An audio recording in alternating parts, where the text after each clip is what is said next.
All right, looks like we're recording, and I am so excited to have on the channel Plant Geezer, or Jake.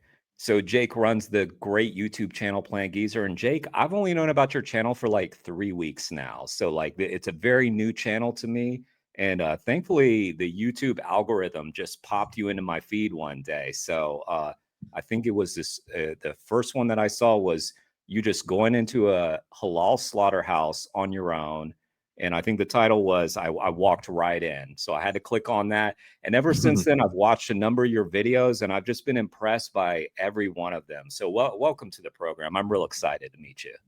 Thank you, Jeremy. Yeah, that's a good compliment to start with, mate. Thank you, because I'm not sure why, but they're not really performing.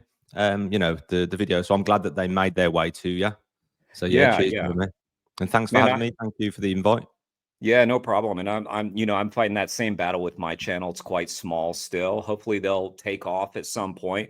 But Mm. I'm glad to see your channel has gotten over 1,000 subs now, which is pretty cool. And your channel has real potential to blow up, I would say, because not only are you doing like these incredibly bold actions on slaughterhouses, you're doing great debates. I've now watched like several like really entertaining debates that you've had done on your channel. Thank you, And man. yeah, and then there's just like a good mix of content. In fact, like, so having known about your channel for just a little while, I was going back just like an hour ago just to check out some of your old videos. And one I came across was where you called that slaughterhouse, the abattoir. And Yeah, yeah. yeah, that was so funny, man. That was so funny. It's It- funny, mate, because that actually turned into an undercover job. Well, oh, kind interesting. of, and it started off just joking around, really, just trying to draw a bit of attention to it and get a bit of content, and then yeah, it kind of spiraled into an actual thing where I was like, oh, I can actually go in here. Yeah, But yeah. obviously, I'll leave that till later, mate, if you want. But yeah, it's yeah, I started off as kind of like a jokey kind of page, like a bit of a prankster, and then it's kind of hard to stay in that mindset of being a bit funny and a bit, a comedy based approach Mm. in such a serious and nasty topic. It's a bit strange, really, but yeah, I think that explains the Yeah. variation of the variety of different content.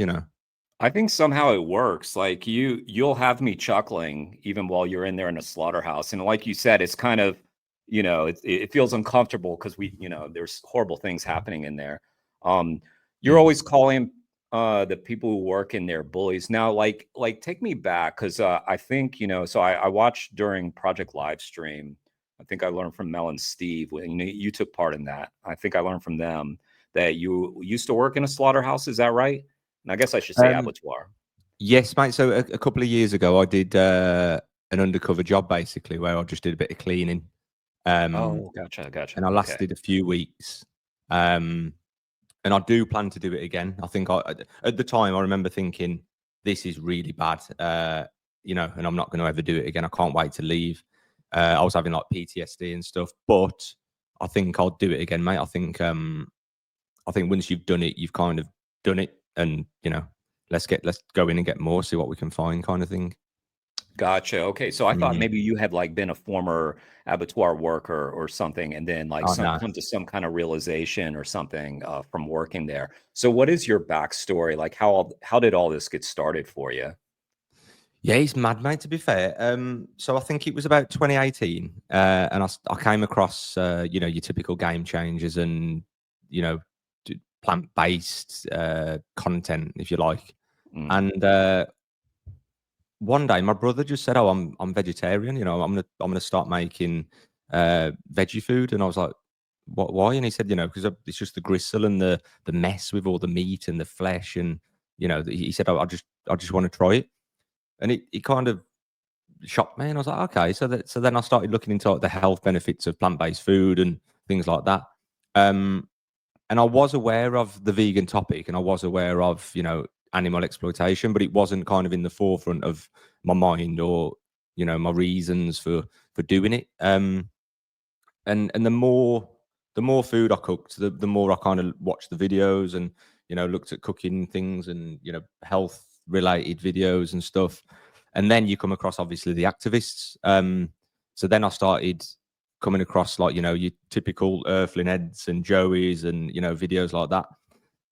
And then I was like, oh, okay, so this goes deep. This is horrible.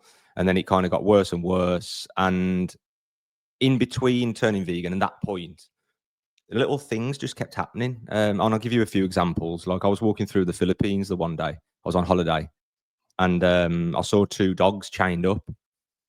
And I'd just come out of a mixed grill place, so I had this plate of meat, and I looked at these dogs, and they were just chained up. They're looking miserable. And I love dogs. Everyone loves dogs, don't they? And I was like, you know what? I'm going to give the rest of my food to these dogs. And they looked at me like I was just like a savior, and I'll give the meat to the dogs, and they ate it, and they were all chained up. And I've heard stories about dogs getting eaten in Asia and stuff. So I was like, I can't believe that the cow down the road, I'm giving the flesh of the cow to the dogs, and then the dogs are going to eat the flesh, and then the dogs are going to get eaten. And I remember thinking like that's a little bit strange, and that was just like a little seed that was planted. And then another example, I was in my local fish shop. I don't know if you know, in the UK, fish and chips is quite popular. And I'm in the queue in the fish shop, and there's all battered fish that are fried on the right side, and on the left side there was a fish tank. And on the fish tank, it said, "Please don't touch the glass. It distresses our fish." And I stood there thinking, like looking to my left, looking to my right, thinking, "What the hell is this?" And that was another seed planted. And then little things like this just kept happening throughout my journey. There are a couple of examples that I can give, just your typical things that just didn't add up in terms of speciesism and stuff like that. And yeah, mate, the one day I was in lockdown and I was working at a factory, and I've always wanted to set up a business. So I just had enough, and I said, right, I'm setting up a food business, and I'm doing it vegan because I think plant-based food was popping off at the time. And that's where it got really deep, because then I set up the food business, and everyone I followed was following me back. So the more vegans that followed me, the more vegans I followed back, the more content I was exposed to. And then it just got deeper and deeper and deeper. More people found out about my business, and friends of friends and stuff like that, people like that. And then I started to notice little comments from people, like defensive comments and anti-vegan comments. This is on top of seeing just cruelty after horrors, after just the worst things you could possibly see, as you know. And then it was just like, well, this is the worst thing I've ever seen. These people are good people, and they're giving me shit. What is going on? And then, mate, yeah, after a couple of years of meeting vegan after vegan and plant-based people, it was just the world just became divided, and it was like, how the hell can this be happening, and how the hell can I be meeting hundreds of vegans who agree, and then on the other hand, you've got people who don't agree, and not only do they not agree, they feel the need to defend themselves and attack me at every opportunity. And it was just, yeah. And then one day I said, you know what, it's so bad, I've got to do something. And that's when I started doing like the podcast. Yeah, and then I started getting on the streets, and it just baffled me, mate. Like it's like the world just got tipped upside down. And he was just like, "What the hell is going on?" I thought I knew it all, mate. Yeah, 26, I changed, and I'm 33 now. So yeah, and I thought I'd seen it all by 26, and it turns out that I knew absolutely nothing. Did you start like the podcast very early on during that time? Like, so you said you like went vegan at 26. When did the podcast start? I'd say 26 I went vegan, mate, and then I'd say 29, 30. Yeah, I think a few years, mate. So I'd say, what is it now? 33. I'd say about 2020, 2021 is when I started to look into activism and podcasting and stuff like that. So yeah, I'd say 4 or 5 years into it, mate. Yeah. Gotcha. Sorry, 3 or 4 years into it. Yeah. Did you just because looking back at your channel, it only goes back a year. did you delete old content or stuff, or was it being posted somewhere else? Yeah, Instagram, mate. So I started on Instagram, Okay, yeah. and I've had the podcast on Spotify. So there were a few videos on YouTube that I have deleted, but it's like cooking videos that weren't very good. Mm, Because apparently you have to post bad videos to kind of work your way up, and that is true. So I got rid of a few, but yeah, mate, mainly it's been the last year on YouTube. Um, gotcha. and I've always had a thing with. I'm quite confident. I just didn't expect myself to talk to the camera, you know. And Yeah. my brother kept hammering me, saying, "Look, you need to do it. You need to do this." And I just kind of worked my way into that, mate. Yeah. Yeah, I would say that the content that I've seen, you express a lot of confidence. Like you seem like a very in control person. Um, whether or not you're on those, at a slaughterhouse or what, you seem totally at ease. Have you always been that kind of person, or has that started to sort of come with time? That's a good question, mate. Actually, I don't know. Mm, I don't know. I think I used to. I mean, I've always been quite confident. I think there's even confident people over the course of their life. There is times when they've lost confidence, and I do remember times where I've lost confidence and I haven't been as confident. But mm, definitely, I think regardless of the past, I think the activism world and the animal rights movement has actually um, gave me a big kick. Yeah, I would say. mm, And I think it's just the the the seriousness of it all and how bad it actually is when you get deep in it. I think that just kind of pushes you over an edge. mhm, Um, and I can see that with other people as well. I've seen people who, I didn't really hear of, and now they're like, going into restaurants and supermarkets and stuff. And I think it does push you over the edge, mate. Yeah, I think I've got to the point now where I just do not care mhm. of Yeah. any repercussion. That's like a superpower right there. That's what we Mm, need. I say this to some people like that. um, I feel like the movement's in good hands. Like I would say mm, that about you and about Mel and Steve. Just like, the energy, the passion, and the willingness to kind of throw yourself at it. Your ability to deal with confrontation is really at a high level. Like I said, that first video that I watched where you just walked in, and I think mm, the first thing that you saw was a dead sheep when you walked into that slaughterhouse. And there was a guy that approached you. I guess the manager of the slaughterhouse came up to you right away. And your first reaction was, hey, there's a dead sheep over here. You need to, what are you going to do about that? That was just phenomenal. Yeah. I'm just like, mm. try not to just glaze you this whole interview, but it was Yeah, impressive. thank you, Jeremy. Yeah, thanks, mate. It's weird because up until I actually did like a video walking down the street, and I explained what I was going to do in this video, and I said, look, this person has been fined £100,000 for leaking chemicals into the local system, and the way they kill the sheep and all these different things. But luckily, I found that. Well, I say luckily, it sounds bad, but the sheep gave me like an incentive to go up and actually speak. So if I was just kind of, playing up and, trying to wind them up, it would have looked bad on my part. But because I saw the sheep, it gave me that, I can actually use this as as bait actually to actually go up and say, look what I found. So it actually Yeah. worked in my favor. But yeah, it seems to be that way. It seems to be that every time I do something, that something else, there's like something in the mixer, to kind of make it even better. I say better as Mm. though I'm trying to get at it's makes it of a more interesting reason to do the video. So Yeah, yeah. Well, I'll share something with you.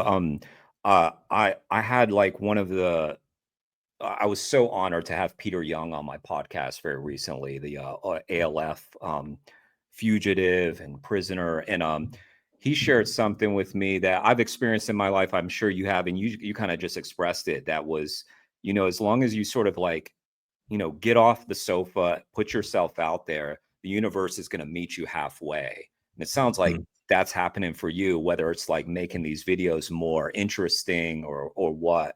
I also Yeah. like, yeah, this story that you told me about the fish and chips place is incredible. Like Mm. that is amazing imagery. The fact that, yeah, they're eating fish over here.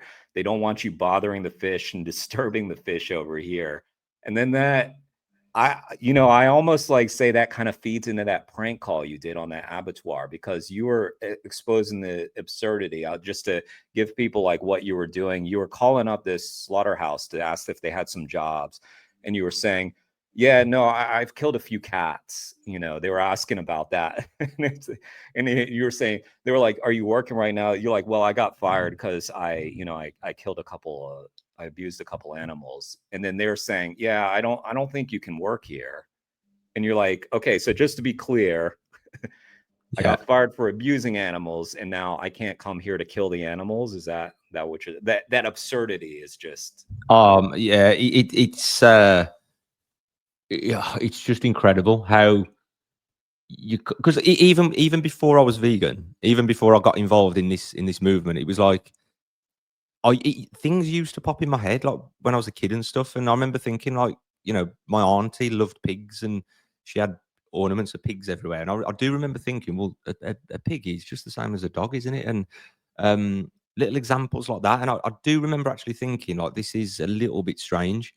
Um, and thankfully, I came to the realization at age 26. But some people, like this bloke, he could have been like 55, 60, mhm, and he's never actually thought about it. He's never actually, no one has actually ever, you know, he just sees it as an object. He just sees them as, I'm going to go to work and work in the slaughterhouse and we kill them and it's food. And he's probably never ever, had that comparison brought to him, which I find it's just incredible. And this is why, why everyone's conditioned and no one can really snap out of it easily. But mhm. yeah, there's been another couple of times actually where similar things have happened. Like you'll walk around the supermarket. Only the other day, me and the missus were walking around the supermarket, and there was ham and gammon and all these body parts of dead pigs, and then next to it there was a special offer for doggy treats, and it's like, what the, and then it goes even deeper. I was in a pet shop the other day, and there was a squeaky pig toy next to some porky treats, and I was like, so not only do they treat this animal the total opposite to this animal, and this Mhm. one they stroke, and this one they buy Christmas presents for, and this one they get the nails clipped, this one they make fun of, they hit, they gas, they da da da. Da. And it's like, not only is that bad enough, they then make toys out of the victim and treats out of the victim and feed it to the other animal who is treated like royalty. Right. Yeah, yeah. I Army, know. mate. I'll see ads for like sheepskin rugs or something like that, and they'll have like dogs laying on the rug, and it's like hyped up as like, oh, your pets will love this kind of thing.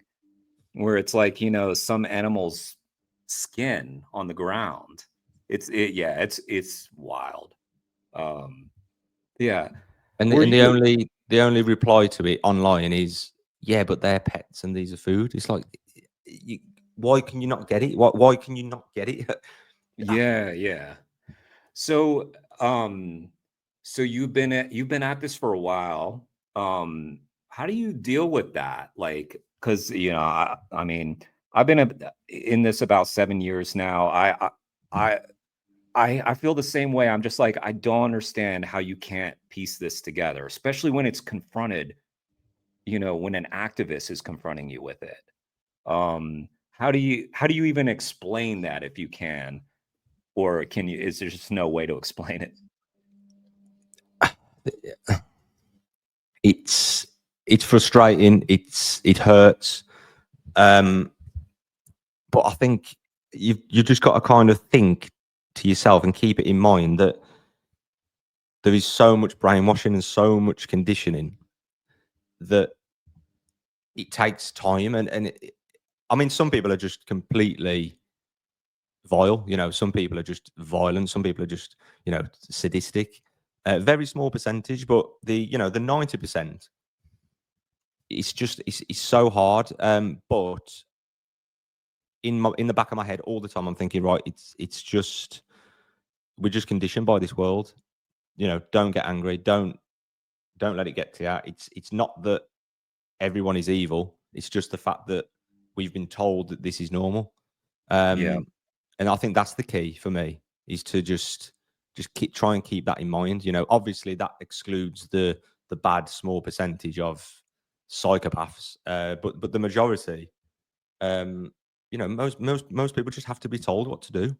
They have to be Yeah. told, go. Just going off topic, they have to be told to go to school, go to college, go to this uni, then apply for this job, and then live a typical life and things like that. And anything that is outside the norm,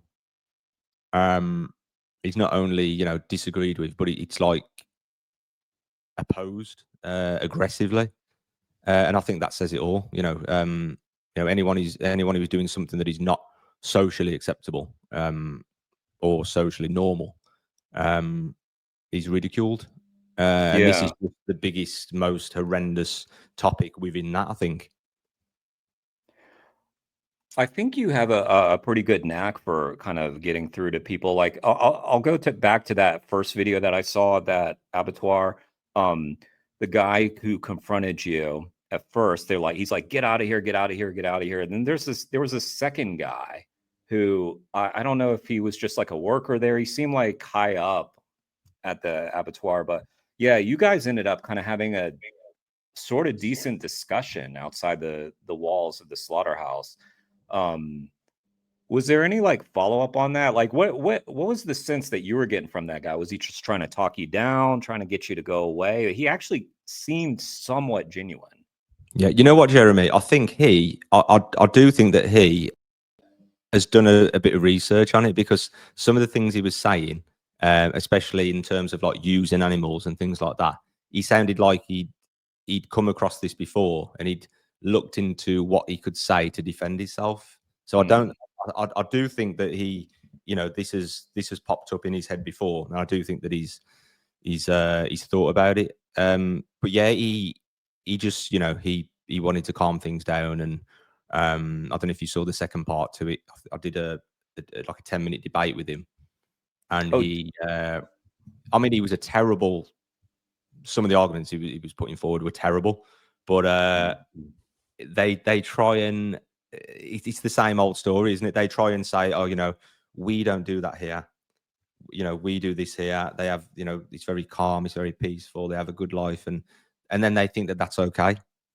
mm, But yeah, he was a lot different to the first one, and it's weird because when I look back at the video, and when I talk to people, and the energy is very aggressive at the time, but when I look back, it's like, oh, he wasn't that bad. He wasn't too aggressive. The other bloke, um, mm, and I think, yeah, I think I've done it before where I've maybe gone a little bit too far. And you think, I don't want to put a bad name on this. I just want to draw attention to this. And then mm, in the other side of my mind, it's like, well, no, this is like the worst thing in the world. Like this is what it needs, kind of thing. Um, but yeah, I mean, he did calm it down quite well. The second bloke, and I was actually going to yeah. run back in. I was going to go back in, but I thought, you know what, I'll leave it calm. I'll I'll ask him if I can come in, get it on camera that he declines that and says, no, you can't come in and have a look, even by invitation. And I thought, you know what, I'll go back again. I'll do a second visit there. Mm. Um, so I'm glad I didn't ruin my chances. Well, you've said that you damn the repercussions. You're not worried about it. Have you faced repercussions for doing that sort of thing? I've heard that the UK trespass laws aren't too severe, and um, maybe they're worse in America or something. But yeah, have you had to deal with the police much? No, mate. I mean, there is the gas chamber incident with Joey Carbstrong and the four others last March, and I don't know if you know about that. We sat on the gas chamber and got Yeah. obviously arrested, and that's obviously going through court and stuff. Oh, But I didn't in know you were terms, there. Well done. Well done. yeah, That's thanks, amazing. mate. Yeah, Yeah. that was the first one I did actually. I kind of like jumped in at the deep end. Wow. So we've got court in December for that. But in terms of doing what I'm doing now with the farming, you're right, man. Like England is a pushover really for a lot of things, and I think in America it's quite no nonsense. You know, guns come out and stuff. But here, don't get me wrong. You know, there's good farmers are known for, and slaughter workers are known for being violent, aren't they? So there will be a time where something happens, and I know that, and I'm ready for that. But in terms of the police, I mean, half the time, I mean, the police are terrible. There's cars around here getting took left, right, and centre. They're taking cars for fun, and they just go, "Yeah, there's your crime number. Deal with it," kind of thing. That it's a joke, really. You ask anyone here, you know, about the police, and it's they haven't got a good word to say, really. Only for the silly things. But if the police did come, I think in most cases I would have sensed they call in the police, and I would have got out of there. But I think even if they caught me, the police, I don't think I'm a typical protester. I don't think they'd look at me and be like, "Oh, he's disrupting activity." I think they would look at me and think, "Oh, he's just a jogger. You know, he's gone on a jog and he's being a little bit nosy." So this is the way I'm trying to put it across. You know, in the video, he asks me, "Am I a vegan?" And I said, "I'm not a vegan. I just don't like bullies." Yeah, And a few yeah, I people have remember that. commented and said, "You know, why did you say that?" And the reason I've said that is because I'm not. I'm coming at it from an angle where I'm not a vegan activist. I'm just someone who's like, "Oh, you know, what's going on in here? Let's have a look." You know, a little bit of a, you know, maybe a YouTuber who just wants to video things. So I Yeah, think yeah, that'll work on my side. You know, if the police did come, and I say, "Look, I'm not here to cause trouble. I've just yeah. jogged on. They've asked me to leave. I'm going." And I It's don't a, think it would result in an arrest. I would say that's a pretty smart approach. Yeah. Mm, Kind of gives you a little shield a little bit. You mentioned working in the slaughterhouse as a cleaner for a couple weeks. How did, if you can talk about it, and don't if mm. you can't, but how did that whole investigation come about? What did it lead to? Yeah, mate. So it was a few years ago, uh, and there's a lot of things to go through, if you know what I mean. So there's a lot Hmm. of hours of stuff, and I'm just waiting. There's been a couple of things kind of in the pipeline before then, but yeah, I mean, it's going to be soon. I think I'm not sure what is involved in it.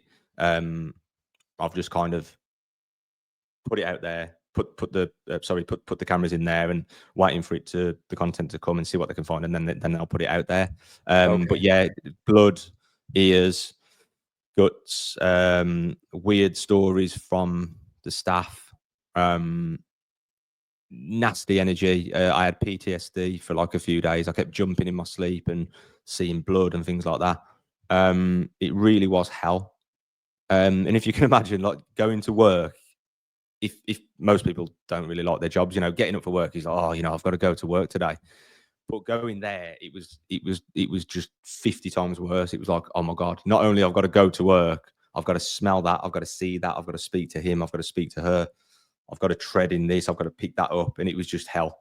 I couldn't wait to Yeah. get out of there, mate. Yeah, it was truly hell. It was Um, like a couple weeks that you spent in there. yeah, 2 or 3 weeks, mate. Yeah. So you're a cleaner, so I assume you're like cleaning up blood and guts and whatever, right? Yeah. Yeah. Wow, wow. Yeah. And Jeremy, honestly, mate, like the amount, like ethics aside, just from pure like disgusting shit, like it was just horrendous. And the sheer amount of blood and the water that they had to use. And now this is a relatively small abattoir. This was like 200 to 300 cows per day. Um, Mm, and I cannot believe what came out of these cows, yeah. like the amount, the sheer amount of blood, like I said, the water, and just where does it go? I don't understand where it goes, and the waste. You know, I heard stories about pregnant cows in there where they'd found, you know, in the uterus, in the gut room. Um, it was horrific, and you're speaking to people in the shift, and they've got like bits of flesh just stuck on their brow. And it's like they're not even. I don't know if these people actually understand what they're doing. Like, do you Mm, realize that you're cleaning up the insides of a cow? Do you realize that you're like picking up ears off the floor? It's almost like it was just like leaf blowing, you know, blowing up yeah, leaves and picking yeah. up twigs and stuff. Um, And the interesting thing in there was a woman called, and she said to me, "Oh, there's a woman who came for your job, and she didn't last. She lasted like 2 days, and she said, you know, the blood was making her feel sick and the smell." And I said, oh, "Okay, it's understandable." And I didn't reply really. I just said, oh, "Okay." And then she carried on talking. She was like, "Yeah, I mean, what does she expect? You know, it's a slaughterhouse." And then I didn't say anything. I just waited. And then she Mhm. started defending herself. Then she was like, "Well, you know, they've got to die somehow. They've got to die somehow. So what does she expect?" And she just carried on this conversation in her own head, Mhm. defending what she was doing. It's almost like she sensed that I didn't want to be there, and she works there full time, so she had to kind of justify it to herself. If you know what I mean, Mhm. it was a bit Mhm. strange.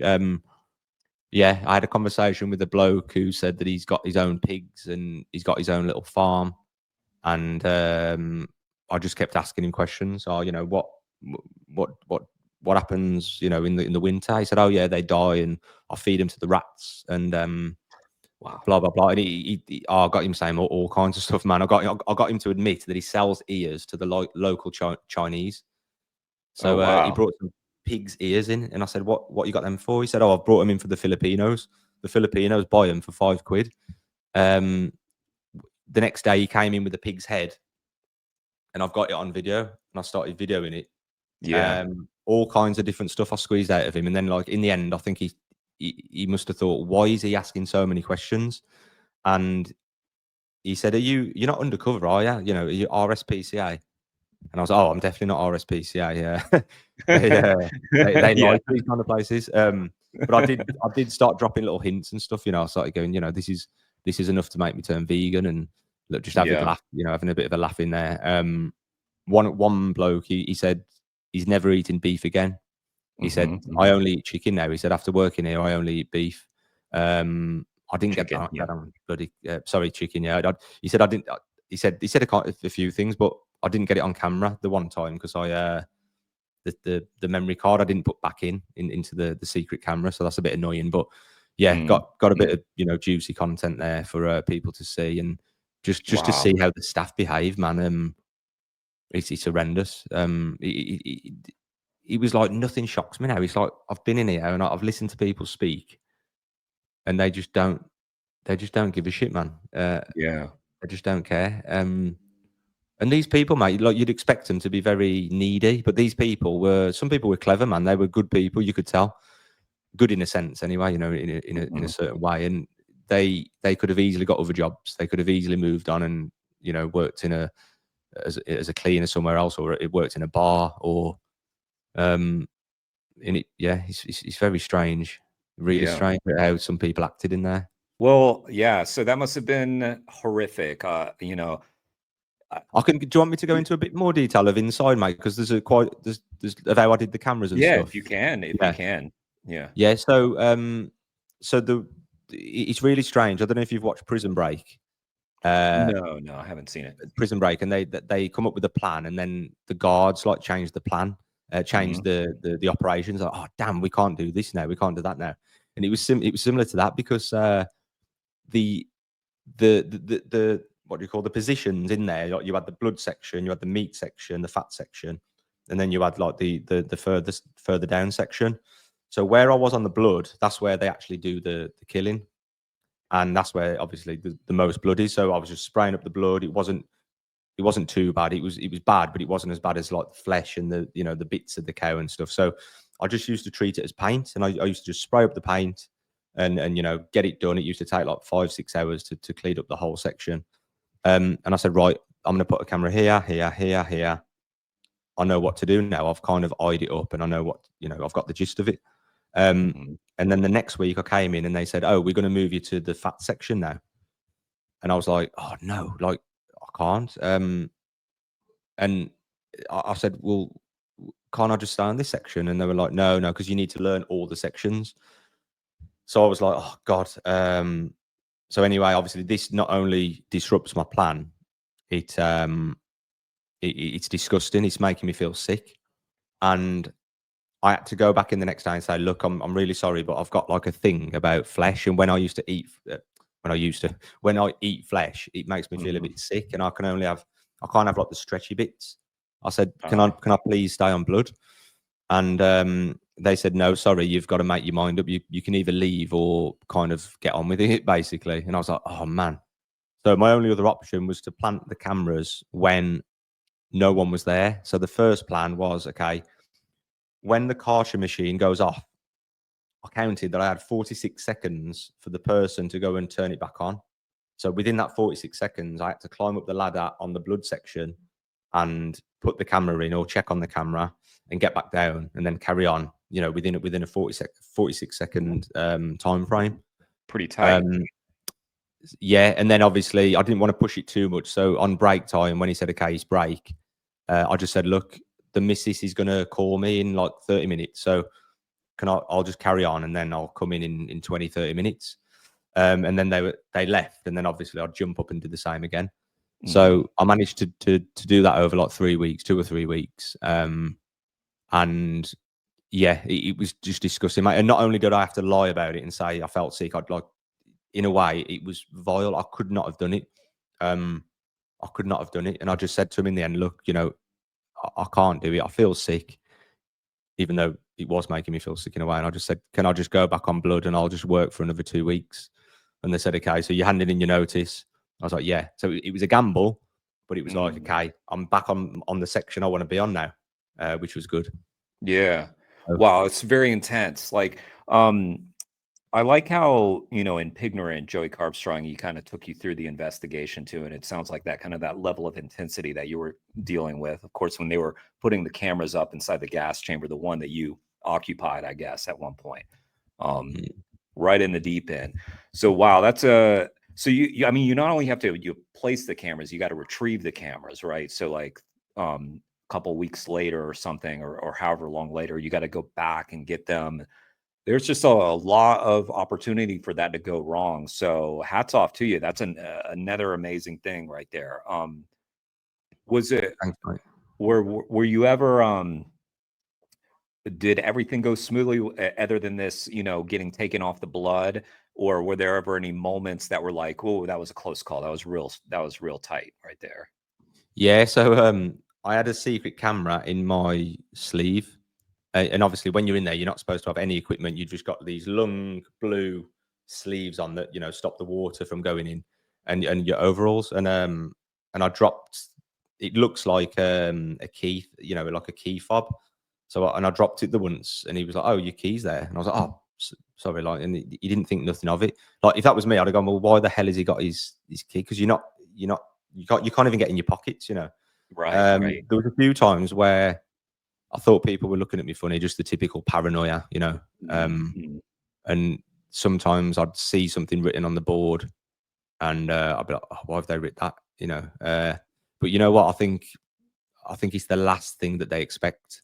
So yeah, there was a couple of times where you think, "Oh God, they've sussed me," you know. But nah. And oh yeah, also I wanted to mention there was a picture in the notice board, you know, in like the main middle bit, and they took a picture of this carcass, and the carcass had like a tumor at the top, like a green thing. And they said, please be careful. This is fecal contamination. We need to make sure that we trim all parts. And then what was interesting, it said M&S eligible, which is M&S Marks and Spencer, which is a high-end supermarket.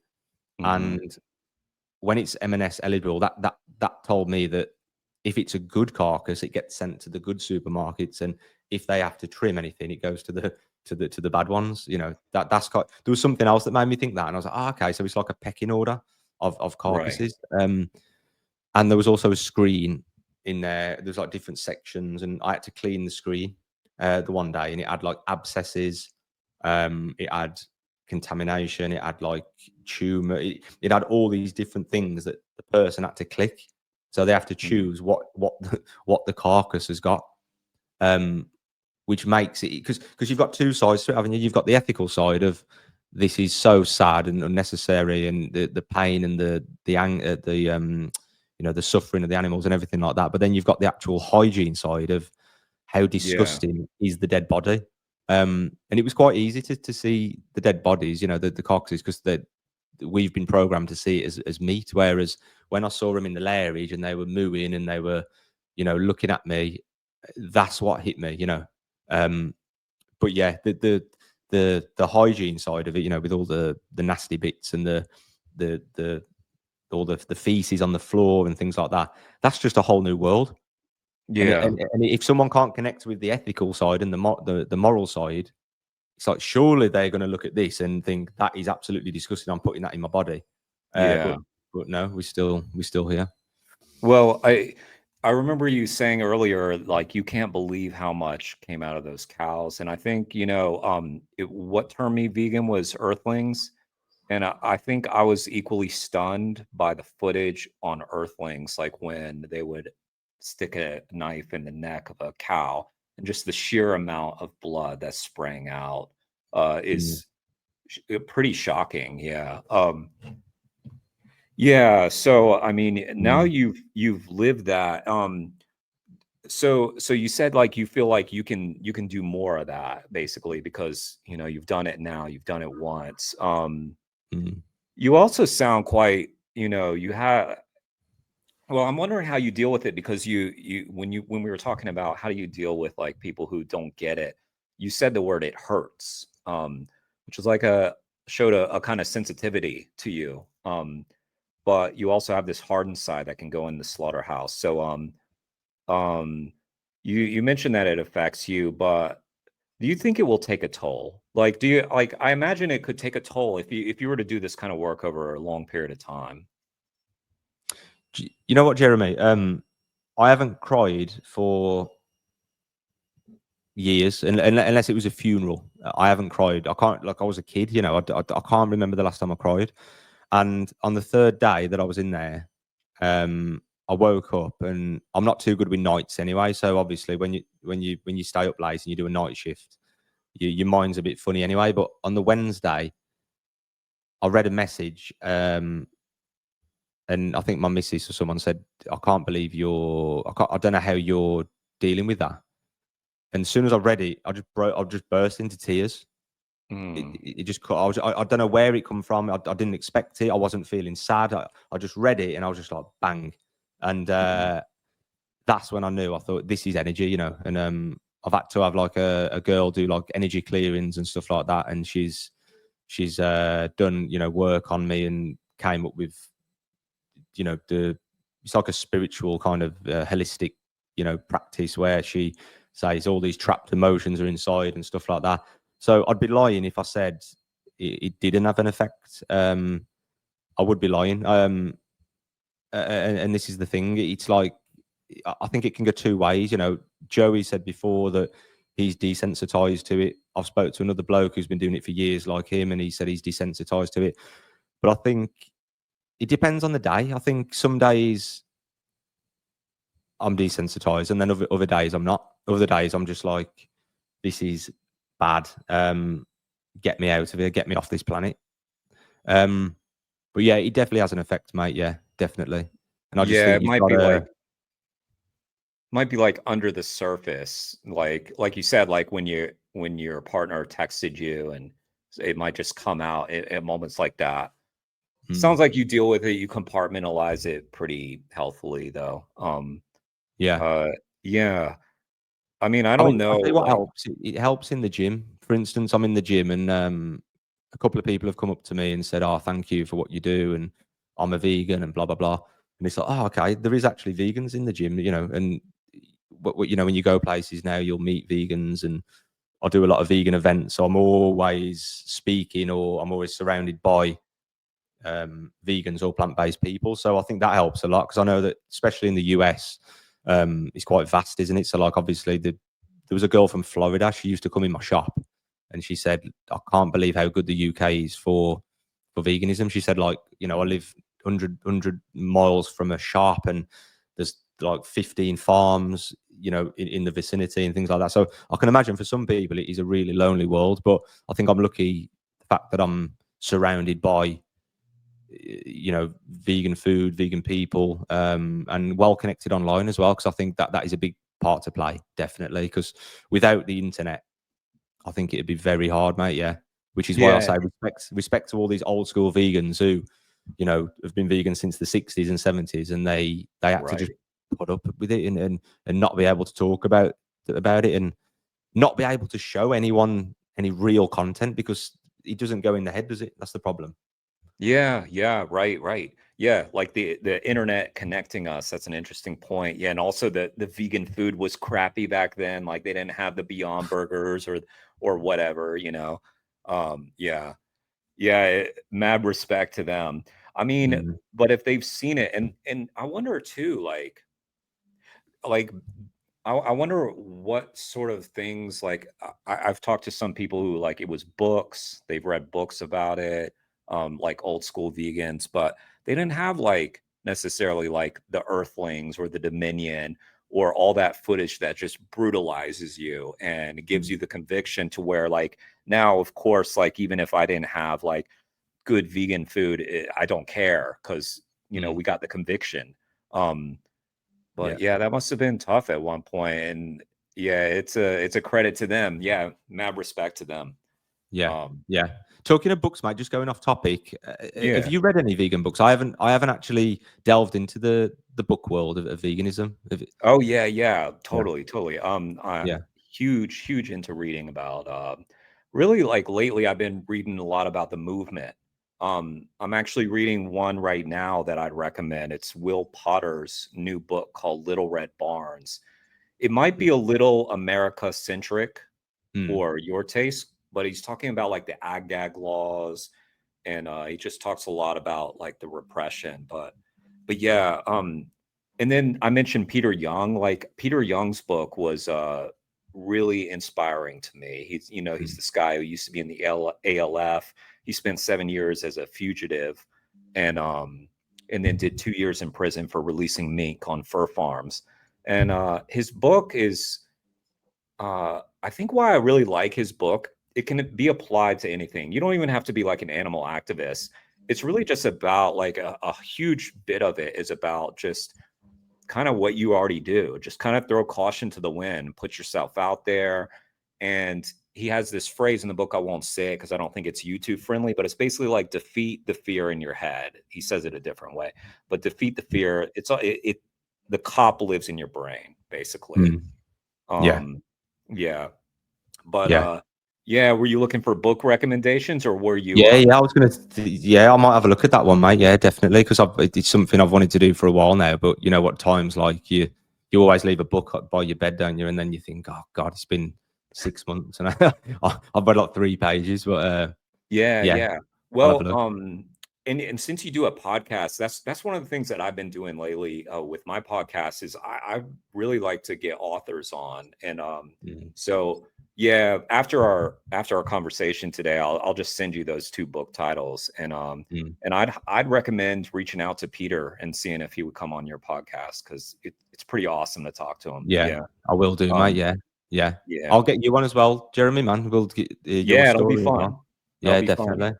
Yeah, it's fun like when you're doing podcasts, and you're used to being the one doing the interviewing, it's nice to kind of flip it around, isn't it? Yeah. Yeah, yeah, yeah, yeah. He's straight. He's actually. I'm enjoying it, mate. You know, answering questions because I don't usually do it. So, yeah, thank Yeah. you. Yeah, you have So, that it's so different when you feel like, you're having like actually I knew this was going to be a nice conversation because you do a podcast and I know you're good at this. Um But thank you. there's that added layer when you're like asking the questions, like you're still like trying to structure an interview even while you're having a conversation. It's kind of tough, isn't it? Yeah, mate. You're very good at it, mate. Honestly, Oh, you you ask too. me. Yeah. Yeah, yeah, yeah. It's and I think the topic helps, doesn't it? Because if we were talking about politics or something like that, you just be like hitting a few dead ends. But oh, mate, you could talk all night, couldn't you? Right, right. Yeah. About this, it's crazy. It's but Yeah. now you're doing well, mate. And I think I should be saying this at the end, but obviously you might edit this. But yeah, you're doing great stuff, mate. Thank you. Well, yeah, and I usually just throw them up like if there's something that I need to edit out, but I like people to kind of get the Mm. raw interaction of like how things have gone. Um Well, let me ask you, like, so I had mentioned I saw you with Mel and Steve, and I had Mel and Steve on, I had Colin on. and Chris Hines. So I had like that whole team that took Colin into that pig slaughterhouse. And then I think I seen you standing there with Colin and Mel and Steve, right? I'm right about that, right? No, not on that one. No? I have Oh, okay. I have Not on been that out one. with yeah. I have been with Colin and yeah, that story's crazy. That is how he, Yeah. you know, went in there, and hats off to him for going in, and then he's just changed the whole course of his life. So that was Yeah. great. Yeah, yeah. Well, did you start doing that sort of work like they were doing, like, you know, doing some investigation type stuff, going in? I know you did this one that you just described in the slaughterhouse of setting cameras and stuff, but um like how many, if you're comfortable saying, like how many like facilities have you been on, I guess at this point? So I've done one, two, three, four, five, six. I'd say I've done about 6 or 7. Okay, Um, interesting. but I've found that with the investigations, even though they're great and they get eyes on the problem, one thing that I noticed was that conflict really grabs attention. And even though investigations are good, I was like, you know, I need to do something a little bit quicker now. I need to kind of just go in and get in and get out kind of thing, which Mhm. is what led me to the farm runs, you know, jogging through the farms and stuff. But yeah, I have got a few ideas in the pipeline to get to do some nighttime investigations and stuff. And I think there's more people popping up now, you know, wanting to Yeah. help and stuff. I've had messages off people saying, you know, thanks for what you do. If you need me to help in any way, if you want me to video in any way, or you know, do anything at all to help, and it's great to hear, man. It really is, isn't it? Yeah, nice. Um, Yeah. I mean, your credibility is really high, like I said, with like kind of the breadth of stuff that you're doing with the debates and all that kind of stuff.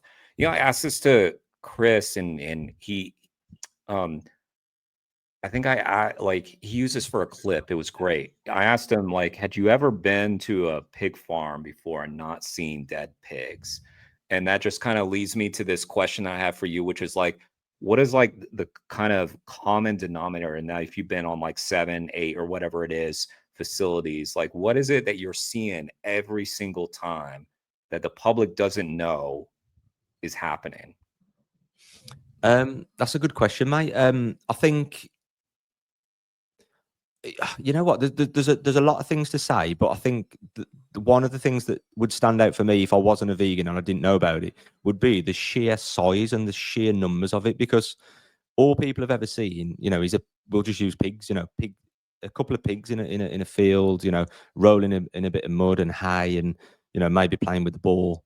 But I think when you actually look at these mega farms, like the one I went in, 8,000 pigs are in there, and I think when people see the actual the sheer numbers and how you know, these modern day practices have to be there for such a sheer number, I think that's what really, you know, ticks with people. Because if you went to a farm and you saw one shed with 6 pigs, they would just be like, you know, even if the welfare is fine, as they say, oh, this farm's good and whatever, I still Mhm. think, you know, but if it's on such a big scale like that, and there's just mud everywhere, and you know, they're just crammed in, and you know, the number one, how are they keeping it hygienic? How are they feeding them properly? I think that really drills home with a lot of people.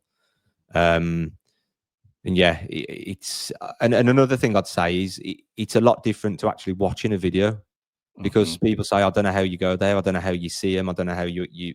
The only bad thing for me is the smell. I'm talking like, you know, for me now, sensory. I'm not on about obviously the suffering of the pigs, but Mhm. when you watch a video, it's just horrendous. It's like, oh, I can't do anything about that. Oh, that has happened. Someone has stood there filming it. That is like evil. That is pure evil. I Mhm. think when you go into these farms, if you don't look in the eye of the victim, I think it's a lot different. You can kind of just look at the screen, and you know that you're there for a reason. You know that you're showing this to the people, so the people can look at it and say that is horrendous. You know, I'm going to change. Um, it's actually the opposite, yeah. I'd say of actually being there in Mhm. person. I will make an exception though. The gas chamber, with I think it was 4,000 pigs a day or 4,000 pigs a week that they gas. Sitting on the gas chamber and hearing the screams from the other room. This was before they've even gone in there. These are just being held in the lairage. That really hit home for me. The screams and the, you know, Yeah. just the the fact that we were in there and it's a gas chamber and it's I mean, it does what it says on the tin. You know, it's a gas chamber. You know, you're there, you're seeing it, and it really is a dark place. Yeah, in there, Yeah. in Cranswick, really dark place. So you mentioned that the gas chamber was like one of the first things that you did, like activism wise, or well, like what was like the first activism you did, and how is it that you came to be in this such a high profile, like Joey's, big deal, gas chamber sit in? Um, Yeah. was that like an open call for people, and it was just like whoever was like, yeah, I'll do that? No, what it was, mate, there was a vigil not far from my house, and I saw it, and I think I saw Joey post it or Mel and Steve post about it, and I was like, oh, that's only up the road, and I've never done nothing before, so I thought, you know what, I'm gonna go and I'm gonna let a bit of anger out, and I went there, and it was tipping it down with rain. There was a pig's head on the floor when we looked through the gates. It was just horrible, and that's when I first met That was your Mel, first Steve. activism? That was my First ever first activism? little bit, yeah. Wow, wow. And I got talking to Joey and Mel and Steve and a couple of others. And then the next day there was another one about 50 minutes away. And I thought, right, I'm gonna go to that as well. So we went to that as well, got chatting to a few people. And then it was like 2 or 3 weeks later, I got an invite to do the gas chamber. Wow. And I didn't know what it was. I got the invite and I was like, you know what? I'm going all in and I'm gonna do it. Whatever it is, I just know that there's risk of arrest. And we went down there, and it's just incredible, man. You look at the sheer size of these places, and you look at the amount of staff and the machinery, and you think, all this. I said to the police at the end, I said, all this for a bacon sandwich, like all of this for a measly sandwich, man. The screams, the smell, the things dripping off the ceiling, the noise of the machinery, the looks on the police faces, you know, because they don't want to be in there either, trying to get us down. Just the look on the staff faces, how they sleep at night, you know, working, 10 hours a day in a place like that. And it's just the whole thing. And it just hit me, man. But yeah, that's Yeah. how I got into it, mate. Yeah. And then from there, it was just, right, this is so bad now that I've got to kind of keep making content, keep making reels. And then one day I said, I thought to myself, I need like a change of direction here. Because obviously I've got the vigils and you've got the investigations, but I need something a little bit cleverer. And in my local supermarket, there's a hog roast, and it stinks the whole place out at the bottom. It's like, I'd say it's about 100 meters long, this section, and from the start to the end of this one section, it just stinks a dead pig. And my missus, she said, why don't you go up to the hog roast and ask them how it was killed? And I was like, that is a genius idea. That is brilliant. Like, let's do it. And I got someone to video. James came with me and he videoed, but you couldn't really hear it. So I was like, forget this. We're gonna go to every single place I can now to get this footage. And yeah, so the idea was to ask them whether it had been gassed or whether it had been neck sliced or electrocuted. And the woman, the one video I did at the sandwich wagon, she just looked at me in disbelief, and it must have got some traction. And that was our best one. We got like 100. I think we've got 130,000 views on that one. Wow. Nice. I mean, for me, for some people that's not a lot, but for me, I only get like 3,000, 5,000, 2,000, 1,000. So it really popped off. And obviously the hate that comes with that, people are like, how dare he come and ask a woman at work how she, what she's selling and what the product is and stuff like that. So, and that's what made me understand it. It's things like that which need to happen for attention. People don't like it, but at the end of the day, it's got to happen. Like, the amount of traction that it got just from someone thinking, I don't like the way he's exposing my lifestyle here. I don't want that woman to hear that. I don't want my addiction to be scrutinized. Is that the word? And this is what did it, man. Like, this is what got the traction. So there is definitely more of that coming. Yeah. Kind of like an undercover vegan, kind of like, I'm not vegan, but can you just tell me, please, how, whether you gas the pigs or whether you stab the pigs? And not only does it shock the person, it shocks the viewer. Yeah. So I've got a couple of things up my sleeve for that. Well, that's great. I'm glad you're thinking of in terms of that. And yeah, I mentioned you and Mel and Steve a lot because you took part in the project live stream. And yeah, they're also thinking like, how do we maximize views and that sort of thing. You had said early on that you were wondering why like your videos weren't popping off that much. And you know, we're all like just trying to figure it out. I'll share that. I struggle with that too. But when I started my channel, which was, I guess, like a little more than a year ago now, I had a lot of cool people like give me advice about the channel, and most of them told me nothing's going to happen in that first year. And when I look back at your channel, it looks like one of the oldest videos now, at least, is like a year. So you're actually on a pretty decent trajectory, at least from my perspective. I know it's like hard to wait, but yeah, and I mean, I'll put in a lot of work on a video, and it might not. Sometimes they don't even break 100 views on YouTube. Yeah. Like Instagram, TikTok, those kinds of things, they'll get into the hundreds, thousands, that sort of thing. Yeah. But yeah, it's tough. It's hard. It's hard, mate. Yeah, it's hard.